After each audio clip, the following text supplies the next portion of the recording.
yours. Thank you. So I've been asked to sort of reflect on where we're going and sort of the role of SOOS in it. And I have two themes that I want to emphasize. One, obviously, technology is changing how we can go to sea. I love toys, and so that's great, and I'll talk about that. But I think the other thing, communities like SOOS, and it came up in earlier talks, provides a forum to bring the young future leaders in. And, I think one of the biggest pleasures I've had working in SOOS is working with some of the younger scientists, Seb, Sean, Kate, Henry, Juan, Pip, Louise. So I got involved. My first SOOS meeting was in Salt Lake City, where I met Louise, who has been the backbone of this program. And in the early days, Louise and I and Mike Meredith and Andrew Constable traveled the world, sort of spreading the gospel. And at that point, we were still at the stage of really leveraging the original science plan. And that's why I think what's really exciting is to see that that's been refreshed with new leadership. And really, this collection of leaders who put that first one provided guideposts for us to move forward and build on that, because while we had a science vision, we didn't have sort of the science community and infrastructure in place. So we started by spreading the gospel of SOOS, and it was a lot of workshops. It was a lot of visioning manuscripts, but it provided a way for us to talk among each other and really lay out the values we'd want of a system of being an open international platform to promote science, because it was too big and the Southern Ocean remains too big for any one country. So if we think about where sampling is going, we will still go to sea. And what's great to see is the international community stepping up with wonderful new ship platforms. The US just announced about a month ago formal planning for a new icebreaker. And while the ships are going to be the central backbone of what we sample along with the land bases, it is limiting in what we can study. And so here's sort of a picture of a beautiful day in the Southern Ocean with a mooring sort of being carried horizontally out from the back of the ship. So some of the technologies that have exploded since I got involved with SOOS that is providing an open form of data that's going to change is going to allow us to sample all the different sort of area components of the Southern Ocean. The BioArgo float program, SOCOM, has deployed hundreds of floats around the Southern Ocean. You see in the map there in the corner, a map of floats that extending beyond Argo into the biology and chemistry, pH, phytoplankton, particles, and it's all open access. It's freely available data fitting within the philosophy of SOOS, where data should be in as many hands as possible around the world to tackle the important science we need to do. These large observational systems are tightly coupled to advances in modeling systems. And I'm using SOCOM here as an example, simply because Matt Maslow, Jorge Sarmiento, and Joe Allen Russell are rock stars.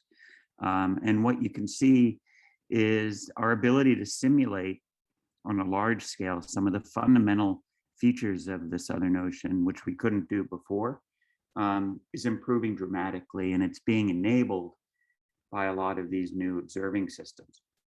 So we have a capability of looking at sort of the circumpolar ocean in a way we couldn't before, and then simulate with enough accuracy so it can help us solve science questions. The floats don't really get us onto the continental margins, the slope and the shelf and the coastal waters, but the other advances have been in the technologies, and I'm going to emphasize gliders because I love gliders, but surface vehicles, sail drone, And some of those vehicles are allowing us to look at air-sea fluxes. This is a picture showing a glider deployment linking essentially Palmer Station, the US base on Inver's Island, to the United Kingdom Rothera base. And if you look at the West Antarctic Peninsula, sort of my home away from home, all these reds indicate land stations. And many of them actually have existing time series. And so the ability to now link all these land stations and fill in the gaps with ocean data is now a potential reality. I'd say that it's not a reality yet simply because of the need to sort of integrate between the stations.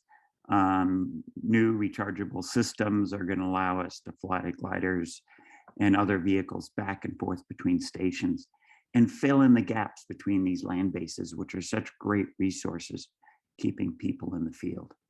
So we can do the open ocean, we can do the continental shelves, and then we want to look at biological hotspots. They tend to be very dramatic. They tend to structure everything from the primary producers up through krill dynamics, all the way up to the highest trophic levels. And it turns out animals through evolution are some of the best samplers on the planet.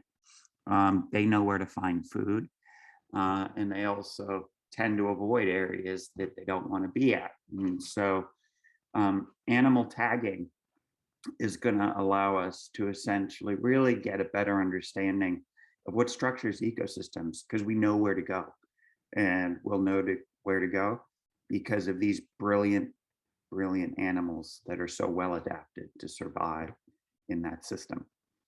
And so a key theme is if you want to sample the ocean, you've got to link all the way from the offshore to the inshore, and it'll be a multi-platform approach being run out of land stations and ships.